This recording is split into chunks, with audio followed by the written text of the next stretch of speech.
Welcome to your channel, where words pulsate with the magic of stories and minds open doors to new worlds. Here, we weave the threads of tales from the fabric of imagination and reality, allowing you to experience adventures that captivate the soul and awaken the imagination. Get ready to dive into a sea of enchanting narratives, where each story begins with a new heartbeat, taking you beyond the boundaries of the possible. Let's begin. The city is in a dire state. We have no hope against Saladin's army. If we don't fight, the city will be annihilated.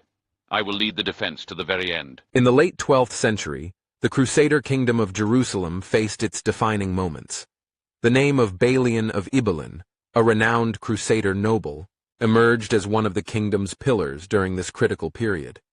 Balian was born into a noble family of Frankish origin, with his father, Barisan, being one of the prominent lords of the region. Balian inherited castles and fortresses from his family, including the castle of Ibelin, which granted him his title. In 1187, the Crusader forces, led by King Guy de Lusignan, fought the Battle of Hattin against the Muslim armies under the command of Saladin. The battle marked a turning point in the history of the conflict between the Crusaders and Muslims. Balian fought valiantly in the battle, but the tide was decisively in favor of the Muslims. The battle ended in a crushing defeat for the Crusaders, with many of their leaders captured, including King Guy and Reynald de Chatillon. However, Balian was spared from captivity, a unique event that reflects Saladin's respect for this noble leader. This is Count Balian, my lord. I have heard of you, Count. You fought bravely. And I know that I stand before a great leader, not only in strength but also in wisdom. What will you do if I release you? I ask to return to Jerusalem. My family is there, and I must protect them. I will grant you that, but you must not take up arms against us. I promise you that I will not. When Balian arrived in Jerusalem, he found the city in a state of chaos and panic, as Saladin's armies besieged it from all sides. The city's inhabitants, men, women, and children, lived in constant fear of the fate that awaited them. Despite his vow not to fight, Balian took on the responsibility of defending Jerusalem in the absence of another leader. He led the resistance with courage, striving to withstand the siege.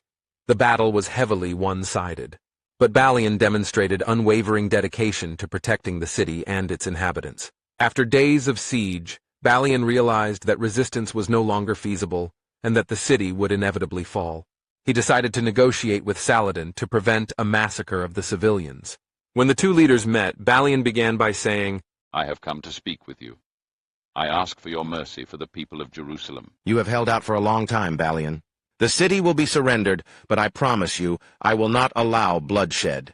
I will grant its people safety in exchange for a ransom. And will you forgive those who cannot pay? Yes, no one will be wronged. On the day of the city's surrender, the inhabitants of Jerusalem filed out in a long procession under the protection of the Muslim army. Balian watched this scene with eyes full of both sorrow and relief. He had lost the city, but he had saved the lives of thousands of civilians. Before leaving, he spoke to Saladin, saying, You have saved the lives of thousands. History will not forget this day. War ends, but peace is what remains. I hope to see more leaders like you. I never expected to live to see my lord Count Balian speaking with Saladin as if they were old friends. Saladin is not an ordinary leader. He is a man who knows when to wield the sword and when to open his heart to peace. Balian is also unlike others. He defended Jerusalem with courage, but he knew the city would not endure. Yet he did not think only of war, he thought of the lives of the innocent. And that is what made Saladin respect him. I remember when he said, War ends, but peace is what remains.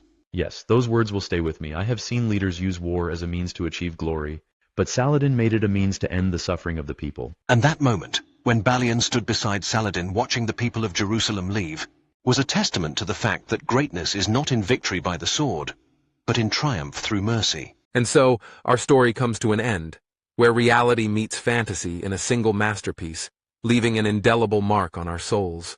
We will meet again in the next tale, where the possible blends with the impossible, and new worlds take shape within the folds of words. Until then, goodbye.